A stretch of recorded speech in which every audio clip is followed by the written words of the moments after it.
everyone. In today's lesson, we are looking at understanding historical texts.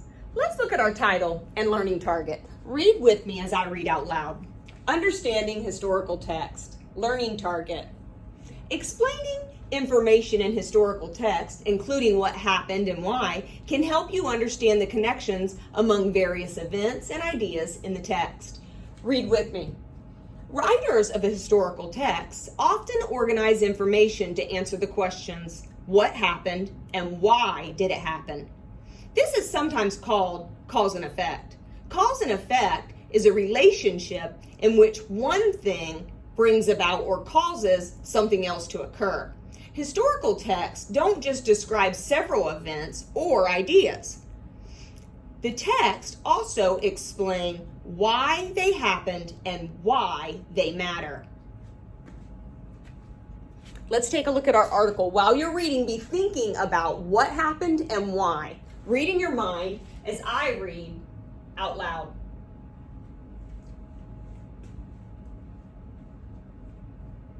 The Model T, paragraph 1. When the first cars were produced, only wealthy people could afford them.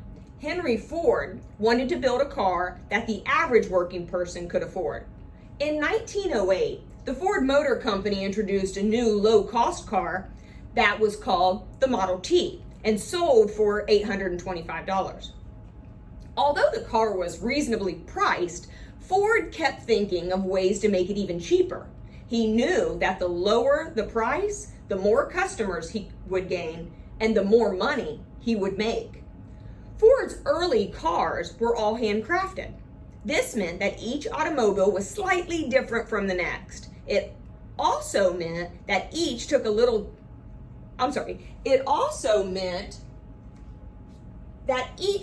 long time to make. Ford decided his cars would no longer be handcrafted.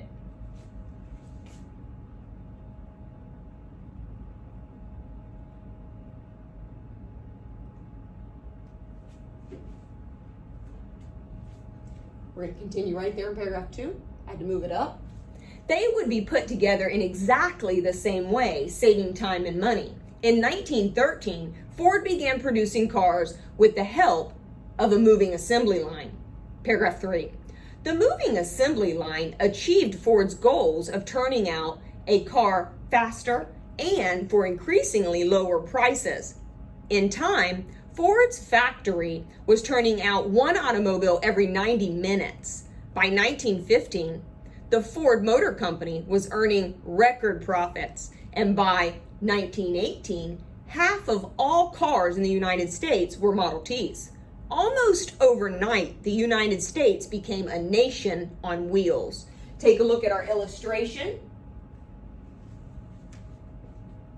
And let's take a look over here. Read with me.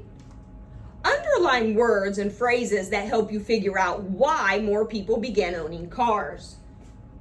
Think about that. Why? We're going to underline words and phrases that show and tell why more people began owning cars. All of the answers that we're going to look for, we're not going to underline them, but we are going to find them. So all of them are right here on this page where you can see. Words and phrases that help you figure out why more people began owning cars.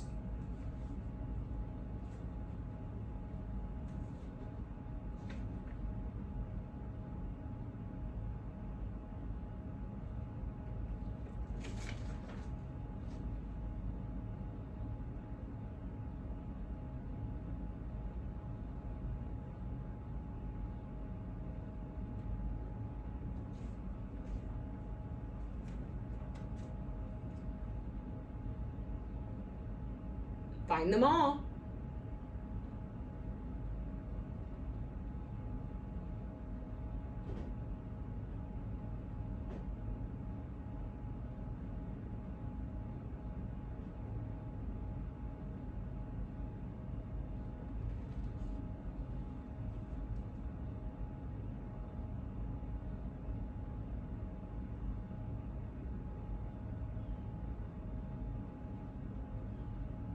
One thing that happened was people began owning cars.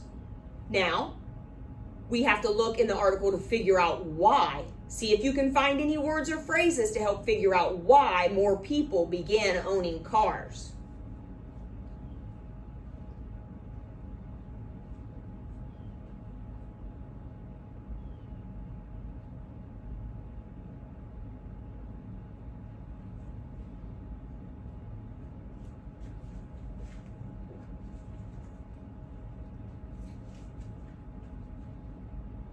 One phrase, the first one we see is right there, a new low-cost car.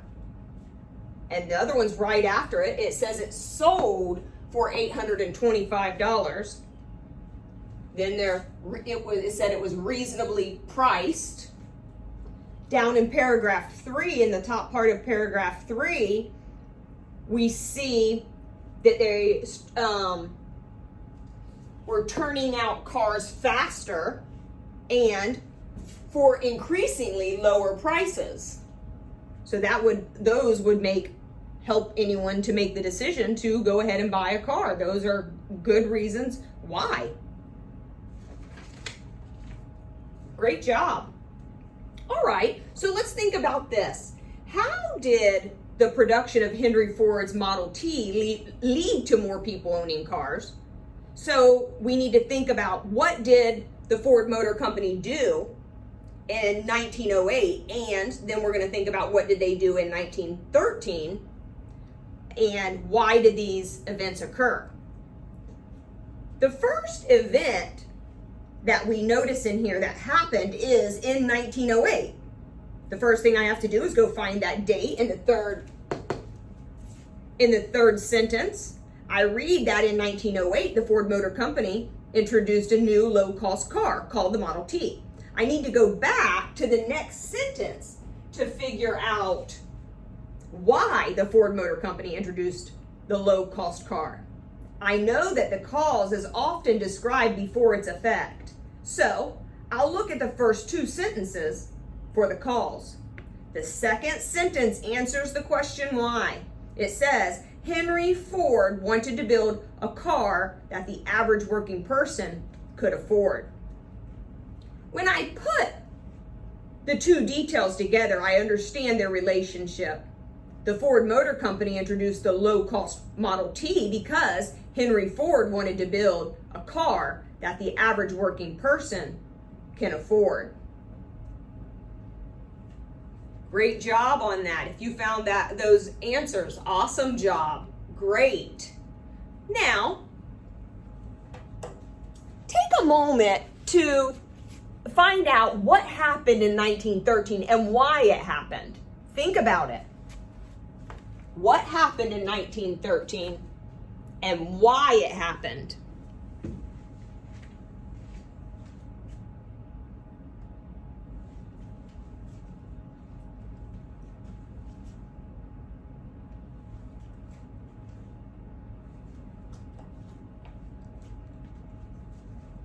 What happened in 1913 and why did it happen?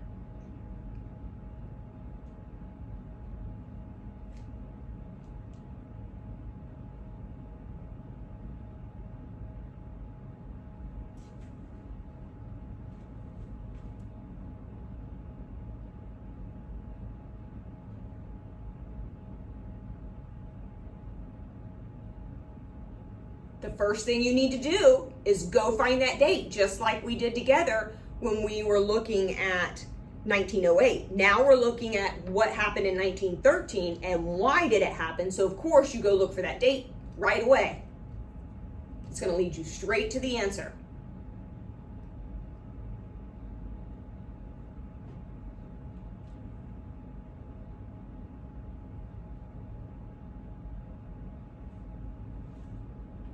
Did you find it?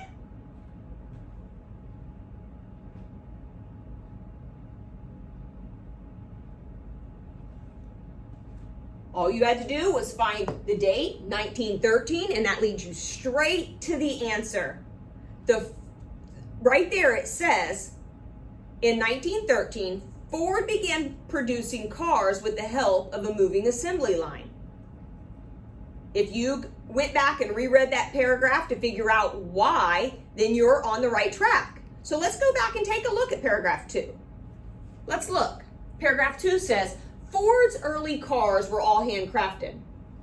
This meant that each automobile was slightly different from the next. It also meant that each took a long time to make.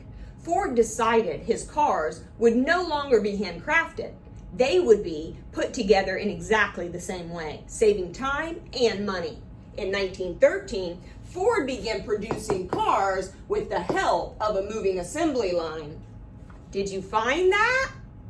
So, we look back and we can see, when we go back and we look in that, we can see in 1913, Ford began using an assembly line to produce cars. And the reason why is because he wanted to save time and money. There it is, right there in that paragraph, right where we found 1913. Awesome job. Great job on that. All right. Great job, guys. Explaining information in historical texts, including looking at what happened and why, can help you understand the connections among various events and ideas in the text. Awesome job on that. Keep reading at home, guys, and I'll see you again on our online classroom. Bye, everyone.